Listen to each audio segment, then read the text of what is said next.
Hello दोस्तों, स्वागत है आपका मेरे यूट्यूब चैनल स्टडी बोध में। तो आज से हमारे चैनल पे घटना चक्र के महत्वपूर्ण टॉपिक वाइज एमसीक्यू को यहाँ पर डिस्कस करेंगे, क्योंकि आपको पता है कि यूकेपीएससी काफ़ी अच्छे लेवल के प्रश्न यहाँ पर पूछ रहा है, चाहे आपकी हिस्ट्री हो, पॉलिटी हो या जियोग्राफी हो। तो दोस्तों आज का जो टॉपिक है वो है नदी तंत्र, जियोग्राफी का नदी तंत्र है। और यहाँ से जितने भी महत्वपूर्ण प्रश्न बन सकते हैं ना, वो सभी को यहाँ पर डिस्कस करेंगे। और अब हमें थोड़ा सा डीप स्टडी करनी पड़ेगी, क्योंकि पेपर जो है वो इसी लेवल का बन रहा है। और ये सीरीज़ आपके लिए महत्वपूर्ण है। जो भी एग्ज़ाम है, चाहे यूकेपीएससी के हों या एसएससी के हों या बैंकिंग के हों, इन भी परीक्षाओं में जीएस पूछी जाती है। तो ये सीरीज़ आप सभी के लिए महत्वपूर्ण है। आज का पहला क्वेश्चन है, गंगा नदी उदाहरण है। तो गंगा नदी जो है ना, वो आपकी पूर्ववर्ती अफवाह का उदाहरण है। ये मोस्ट इंपॉर्टेंट क्वेश्चन है, बिल्कुल इसे नोट कर लेना। और इस सीरीज से आपका रिवीजन होगा, ठीक है। जो क्वेश्चन आपको नहीं आता सिर्फ आपको वही नोट करने हैं, बाकी आपका रिवीजन 100% होगा। तो पूर्ववर्ती अफवाह का मोस्ट इंपॉर्टेंट है, अच्छे से याद कर लेना। तो आपको थोड़ा सा बेसिक पहले बता देता हूँ कि जो भी हमारा नदी तंत्र है, भारत का नदी तंत्र है, वह 3 भागों में डिवाइड है। पहला आता है आपका हिमालय नदी तंत्र। मैंने आपको पहले एक वीडियो में ही बताया था, हिमालय नदी तंत्र है जिसमें आपकी 3 नदियों आती हैं। तो एक हो गया आपकी गंगा हो गई, एक हो गया आपकी ब्रह्मपुत्र हो गई, और एक हो गया आपकी सिंधु। तो ये 3 नदी तंत्र आपके हिमालय नदी तंत्र में आते हैं। जो दूसरा नदी तंत्र होता है वो होता है आपका प्रायद्वीप नदी तंत्र, ठीक है। तो प्रायद्वीप नदी तंत्र जो होता है भारत का दूसरा तंत्र होता है, जिसमें आपकी कौन सी आती है, अरब सागर की आती हैं और आपकी बंगाल की खाड़ी की आती है। ये बेसिक है, ये आपको पता होना चाहिए। 2 प्रकार की इसमें नदियाँ आती है। एक और होता है, उसे हम बोलते हैं आंतरिक तंत्र। तो आंतरिक तंत्र जो होता है जिसमें जो नदियाँ हैं ना वो भूमिगत हो जाती हैं, वो नदियाँ इसमें आती है। तो 3 तरह के होते हैं, बिल्कुल नोट कर लेना। और जो पूर्ववर्ती अफवाह होता है ना, वो सिर्फ हिमालय नदी तंत्र की जो नदियाँ हैं वह पूर्ववर्ती अफवाह होती है। तो गंगा भी क्या होती है, हिमालय नदी की होती है। तो इसलिए पूर्ववर्ती राइट आंसर हो जाएगा। नेक्स्ट क्वेश्चन है आपका, बांग्लादेश में गंगा नदी को पुकारा जाता है। तो ये प्रश्न सभी एग्जाम में आ चुके हैं, आप देख सकते हैं। और यही प्रश्न रिपीट होंगे, सभी परीक्षाओं के लिए बिल्कुल महत्वपूर्ण हैं। तो बांग्लादेश में गंगा नदी को पुकारा जाता है, वो पुकारा जाता है आपका पद्मा नाम से। तो ऑप्शन बी बिल्कुल यहाँ पर ठीक हो जाएगा। ये प्रश्न आता है और एग्ज़ाम में ज़रूर बनेगा। दोस्तों टाइम भी कम है, तो इसलिए टॉपिक वाइज जो है आपका महत्वपूर्ण एमसीक्यू को कर लेंगे, जिससे कि वही प्रश्न एग्जाम में छप सकते हैं। नेक्स्ट क्वेश्चन है, बांग्लादेश में प्रवेश करने के बाद गंगा नदी को निम्नलिखित में से किस नाम से जाना जाता है। जब भारत से गंगा नदी बांग्लादेश में प्रवेश करती है ना, तो उसका नाम गंगा से आपका क्या हो जाता है, पद्मा हो जाता है। ऑप्शन भी बिल्कुल यहाँ पर ठीक हो जाएगा। नेक्स्ट क्वेश्चन है आपका, बांग्लादेश में प्रवेश उपरांत गंगा कहलाती है। तो इसका बिल्कुल सही उत्तर हो जाएगा, वो हो जाएगा आपका पद्मा, ठीक है। प्रश्न किसी भी तरीके से आपसे पूछ सकता है, तो बिल्कुल आपको पद्मा ध्यान में रखना है। एग्जाम में आ चुका है, 3 बार ये एग्जाम में आ चुका है।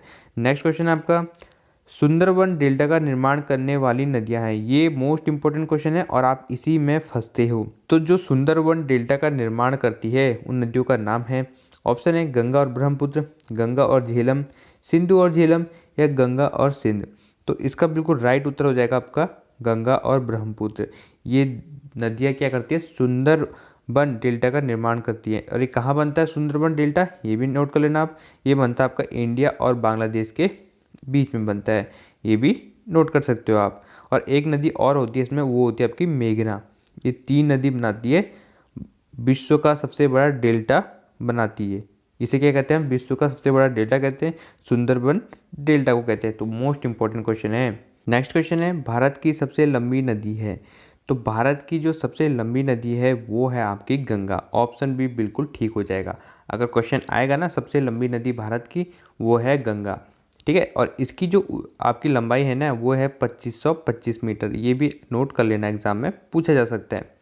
और अगर जो आपकी सिंधु और ब्रह्मपुत्र नदी है ना, ये गंगा नदी से भी लंबी है। परंतु आपसे क्वेश्चन में क्या पूछा गया है कि भारत की पूछा गया ना, भारत में जो सबसे लंबी नदी है वो आपकी गंगा है।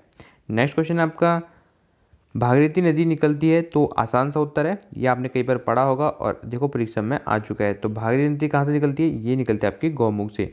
ऑप्शन ए बिल्कुल ठीक हो जाएगा। नेक्स्ट क्वेश्चन है आपका, निम्न में से कौन सी नदी यमुना नदी से नहीं मिलती है? कौन सी नदी यमुना नदी से नहीं मिलती है, ये पूछा गया आपसे। तो दोस्तों ऑप्शन सी है ना, सोन नदी, ये आपकी यमुना से नहीं मिलती है, मतलब यमुना की सहायक नदी नहीं है। जबकि आपकी जो केन है, बेतवा है और चंबल है, ये यमुना की सहायक नदी है। और जो आपकी सोन नदी है ना, ये आपकी गंगा की सहायक नदी है। तो सहायक नदी इंपॉर्टेंट है, क्वेश्चन बनता है। नेक्स्ट आपका, निम्नलिखित में से कौन सी नदी चंबल में नहीं मिलती है? चंबल में नहीं मिलती है, ये आपसे पूछा गया है। तो दोस्तों जो आपका छिप्रा है, ये आपकी चंबल की सहायक नदी है। आपकी जो काली सिंध है, ये भी आपकी चंबल की सहायक नदी है। और जो आपकी पार्वती है ना, ये भी चंबल की सहायक नदी है। परंतु दोस्तों जो आपका बेतवा है ना, ये चंबल की सहायक नदी नहीं है। तो इसलिए ऑप्शन सी बिल्कुल यहाँ पर ठीक हो जाएगा। ये किसकी सहायक नदी है? तो बेतवा जो है वो आपकी यमुना की सहायक नदी है, ये भी नोट कर सकते हो आप। और जो बेतवा नदी है ना, इसके बारे में भी थोड़ा सा पढ़ लेते हैं। तो ये आपकी कहाँ से निकलती है? मध्य प्रदेश के विंध्य पर्वत श्रृंखला से निकलती है। कहाँ से निकलती है?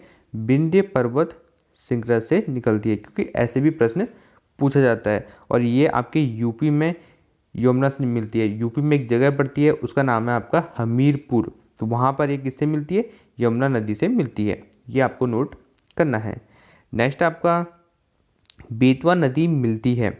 तो दोस्तों बेतवा नदी मैंने आपको बताया था, ये किससे मिलती है? ये मिलती है आपकी यमुना से।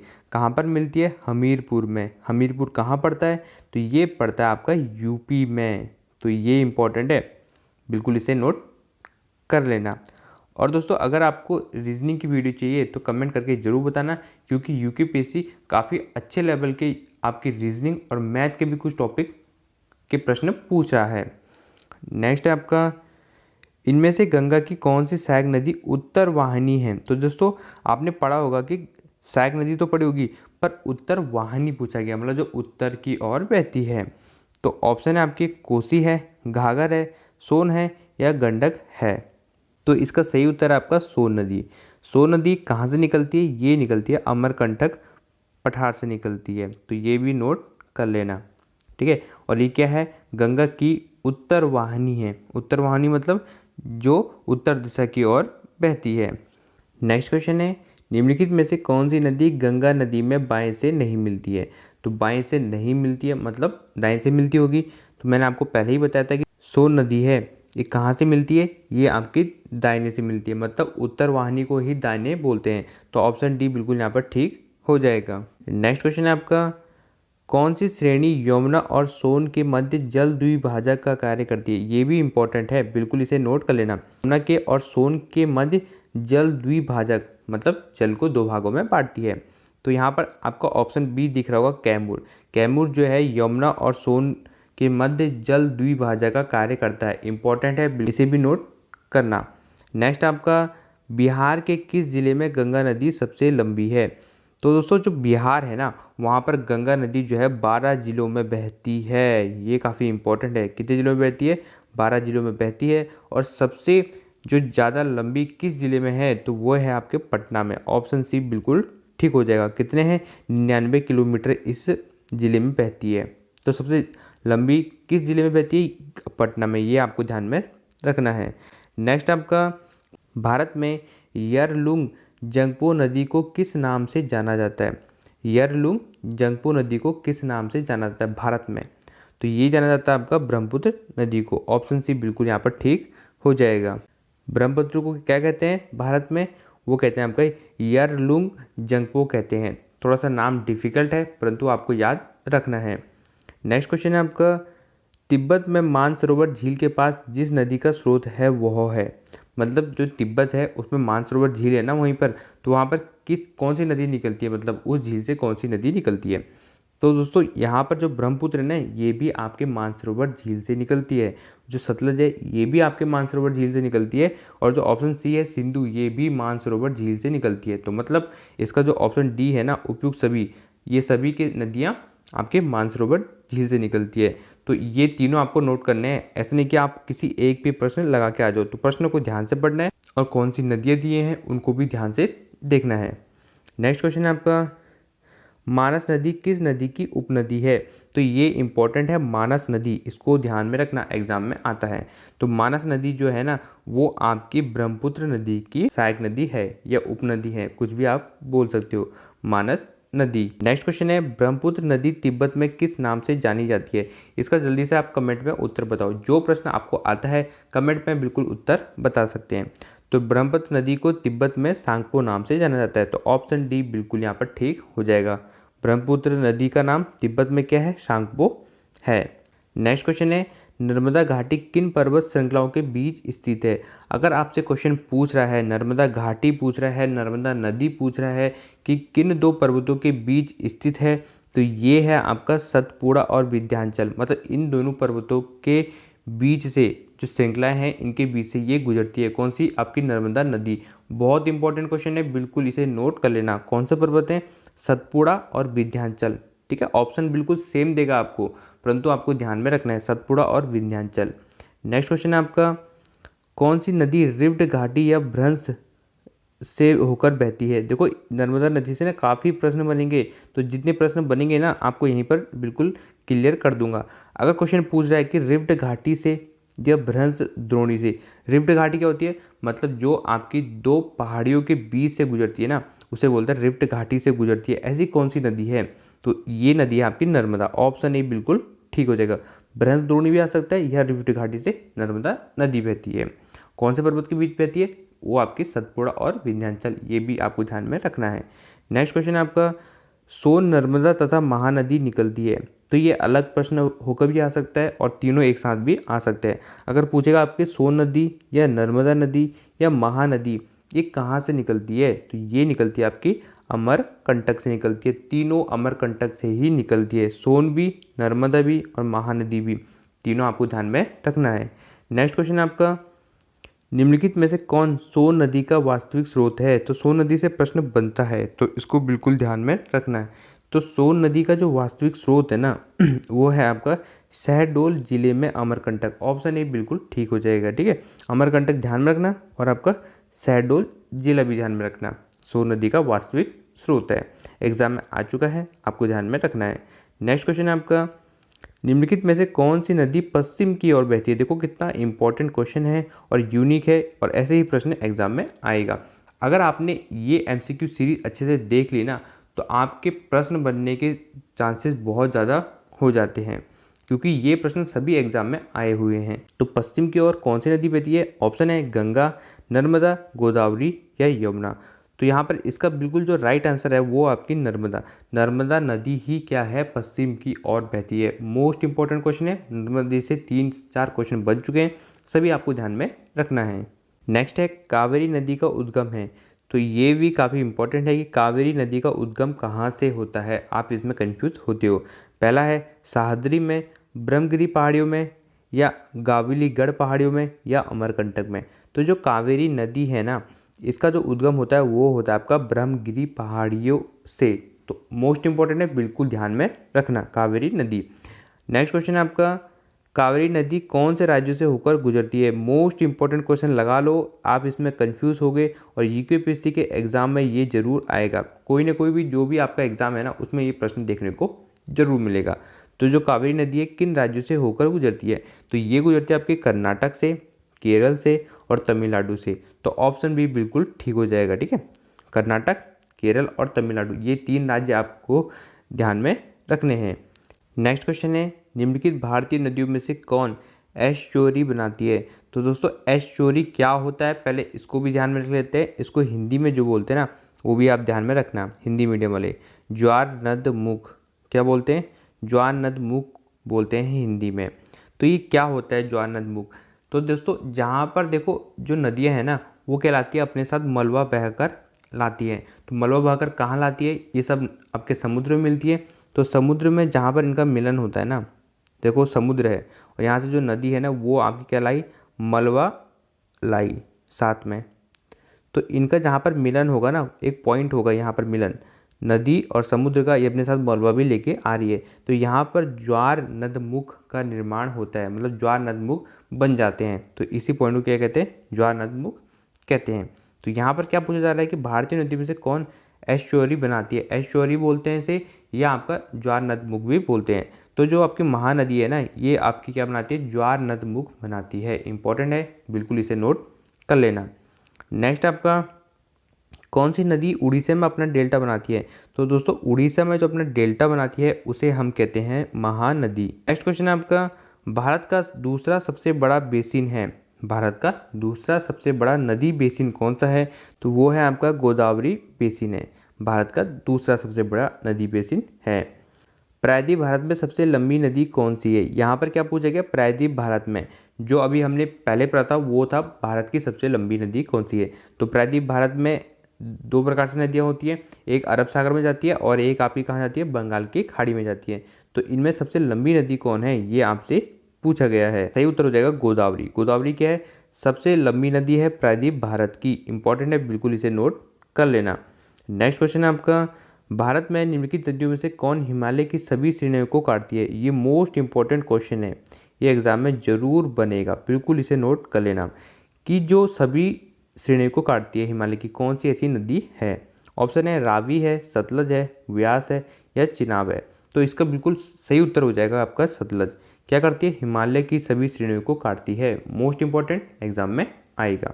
नेक्स्ट क्वेश्चन है, दामोदर जिसकी सहायक नदी है वह है। तो दामोदर किसकी सहायक नदी है? तो ये है आपकी हुगली की। मोस्ट इंपॉर्टेंट है, इसे भी ध्यान में रखना, देखो 3 बार एग्जाम में पूछा जा चुका है। नेक्स्ट क्वेश्चन है आपका, दामोदर नदी निकलती है तो ये कहाँ से निकलती है? तो ये निकलती है आपकी छोटा नागपुर के पठार से। ऑप्शन भी बिल्कुल यहाँ पर ठीक हो जाएगा। जो प्रश्न आपको आता है जल्दी से आप मेरे उत्तर से पहले कमेंट में बताना। नेक्स्ट क्वेश्चन है आपका, निम्नलिखित में से कौन भूमि बंधित नदी है? क्या पूछ रहा है आपसे, भूमि बंधित नदी है। तो ऑप्शन है ताप्ती नदी है, कृष्णा है, नर्मदा है या लूनी नदी है। तो आपका जो लूनी नदी है ना, इसको नोट कर लेना, जैसे ये एग्जाम में आता है। क्या है, भूमि बंधित नदी है लूनी नदी। नेक्स्ट क्वेश्चन आपका, अंतस्थलीय अपवाहन नदी का उदाहरण है। अंतस्थलीय अपवाहन नदी का उदाहरण कौन सा है? तो इसका बिल्कुल राइट उत्तर हो जाएगा, वो हो जाएगा घग्गर। घग्गर क्या है, एक अंतस्थलीय अपवाहन नदी का उदाहरण है। नेक्स्ट क्वेश्चन है आपका, निम्न में से कौन सी नदी का स्रोत हिमनदों में नहीं है? देखो ऐसा प्रश्न पूछा जाता है और देखो एग्जाम में आ चुका है। तो हिमनदों से किस नदी का स्रोत नहीं है? यमुना का भी हिमनद से निकलती है, अलकनंदा भी हिमनद से निकलती है और जो मंदाकिनी है ये भी हिमनद से निकलती है। परंतु जो आपकी कोसी नदी है ना, ये आपकी हिमनद से नहीं निकलती है। ठीक है, तो ऑप्शन सी बिल्कुल ठीक हो जाएगा। दोस्तों जो कोसी है ना, एक आपकी जो बागेश्वर से निकलती है उत्तराखंड में, कौसानी, बागेश्वर की कौसानी से निकलती है, वो वाली कोसी अलग है। और जो एक आपकी जो कोसी है ये आपकी कहाँ से निकलती है, नेपाल से निकलती है। नेपाल के गौसा ईथान जगह से निकलती है। कहाँ से निकलती है, गौसा ईथान से निकलती है, ये दूसरी कोसी है। तो इसका ऑप्शन सी बिल्कुल ठीक हो जाएगा। नेक्स्ट है आपका, त्रिवेणी नहर में किस नदी से पानी आता है? ये मोस्ट इंपॉर्टेंट है, इसे भी ध्यान में रखना। जो त्रिवेणी नहर है ना, इसमें किस नदी से पानी आता है? तो इसमें जो पानी आता है वो आता है आपका गंडक से। ऑप्शन सी बिल्कुल यहाँ पर ठीक हो जाएगा। और दोस्तों जो आपकी त्रिवेणी नदी है ना, ये कहाँ पर स्थित है? तो ये आपकी जो है बिहार में स्थित है। कौन? त्रिवेणी नदी बिहार के चंपारण जिले में। चंपारण तो आपने सुना होगा ना, तो वहाँ ये पड़ता है। कौन सी? त्रिवेणी नहर पड़ती है। नेक्स्ट क्वेश्चन है, निम्नलिखित बांधों में से कौन बेतवा नदी पर बनाया गया? तो बेतवा नदी पर कौन सा बांध बनाया गया? तो वो बनाया गया आपका राजघाट बांध। जो राजघाट बांध है ना, वो आपका बेतवा नदी पर है। ठीक है, इंपॉर्टेंट है, बिल्कुल ध्यान में रखना। राजघाट बांध बेतवा नदी पर स्थित है। नेक्स्ट क्वेश्चन है, महात्मा गांधी सेतु स्थित है। तो दोस्तों जो महात्मा गांधी सेतु है ना, ये आपका बिहार में स्थित है। तो ऑप्शन ए बिल्कुल यहाँ पर ठीक हो जाएगा। ठीक है, बिहार के पटना में स्थित है महात्मा गांधी सेतु, एग्जाम में आता है। नेक्स्ट क्वेश्चन है, निम्नलिखित में से किस नदी का उद्गम स्थल भारत में नहीं है? ये देखो इंपॉर्टेंट है, एग्जाम में पूछा जाता है। किस नदी का उद्गम स्थल भारत में नहीं है पूछ रहे हैं आपसे। ठीक है, तो देखो दोस्तों जो व्यास है इसका भी नदी उद्गम स्थल कहाँ है? भारत में है। चिनाब का भी भारत में, रावी का भी भारत में है। परंतु दोस्तों जो आपका सतलज है ना, इसका जो आपका उद्गम स्थल है वो कहाँ पर है? वो आपका तिब्बत में है। तिब्बत में मानसरोवर झील के निकट पड़ती है, एक पड़ती है आपके राकस झील, राकस ताल भी बोलते हैं। तो राकस ताल है, राकस झील पड़ती है, वहाँ से क्या किसका उद्गम होता है? आपका सतलज का उद्गम होता है। और यहाँ पर आपको एक पॉइंट और ध्यान में रखना है कि जो सतलज नदी है ना, ये क्या करती है, आपकी सिपकिला जो दर्रा है ना, वहाँ से भारत में ये प्रवेश करती है। ये कहाँ पड़ता है, ये पड़ता है आपका सिपकिला दर्रा हिमाचल प्रदेश में पड़ता है। तो भारत में इस स्थान से ये प्रवेश करती है। नेक्स्ट है आपका, निम्न में से कौन सी नदी मध्य प्रदेश से निकलती है और खंभात की खाड़ी में गिरती है। तो जो आपकी मध्य प्रदेश से निकलती है और खंभात की खाड़ी में गिरती है, कौन सी नदी है, तो वो है आपकी माही नदी। जो माही नदी है वो कहाँ से निकलती है, मध्य प्रदेश से निकलती है। ठीक है, ये इंपॉर्टेंट है, और खंभात की खाड़ी में गिरती है। नेक्स्ट क्वेश्चन है, गंगा नदी के किनारे सबसे बड़ा शहर है। तो जो गंगा नदी के किनारे सबसे बड़ा शहर है ना, एग्जाम में आएगा, तो इसका नाम है आपका कानपुर। ऑप्शन सी बिल्कुल यहाँ पर ठीक हो जाएगा। गंगा नदी की जो आपकी नदी है उसके किनारे सबसे बड़ा शहर है, इंपॉर्टेंट है, ध्यान में रखना। ठीक है, और जो कानपुर है ना, इसके एक पॉइंट और बनता है, इसे आपका क्या कहा जाता है, पूरब का मानचेस्टर कहा जाता है। क्या कहा जाता है, पूरब का मानचेस्टर भी कहा जाता है। नेक्स्ट क्वेश्चन है आपका, लेह अवस्थित है। तो लेह आपका कहाँ पर अवस्थित है, एग्जाम में आएगा। तो दोस्तों जो आपका लेह है ना, वो आपका सिंधु नदी में तो स्थित है, आपको ये पता है, पर दाएं तट पर है या बाएं तट पर है, ये आपको ध्यान में रखना है। तो सिंधु नदी वाले यहाँ पर दो ऑप्शन हो गया, आपको ऑप्शन से ऐसे करने हैं। और दूसरी बात आपको ध्यान रखना है कि दाएं तट पर है, तो ऑप्शन सी यहाँ पर बिल्कुल ठीक हो जाएगा। लेह कहाँ पर है, सिंधु नदी के किनारे स्थित है, ये पता होना चाहिए आपको। और दाएं तट पे पता है, दाएं मतलब राइट हैंड पे है, बिल्कुल इसे नोट करना है। नेक्स्ट आपका, निम्नलिखित में से कौन एक सुमिलित नहीं है, ये आपको बताना है।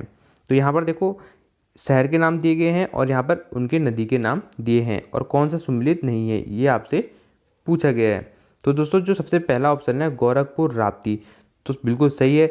राप्ती नदी के किनारे ही आपका क्या स्थित है, गोरखपुर स्थित है। और जो आपका नेक्स्ट क्वेश्चन है वो है लुधियाना रावी।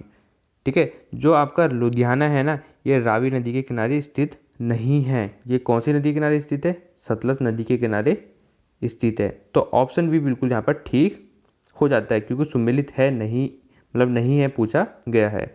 और जबलपुर ये भी नर्मदा नदी के किनारे स्थित है। सूरत ताप्ती ये भी आपके ताप्ती नदी के किनारे स्थित है, सूरत जो है।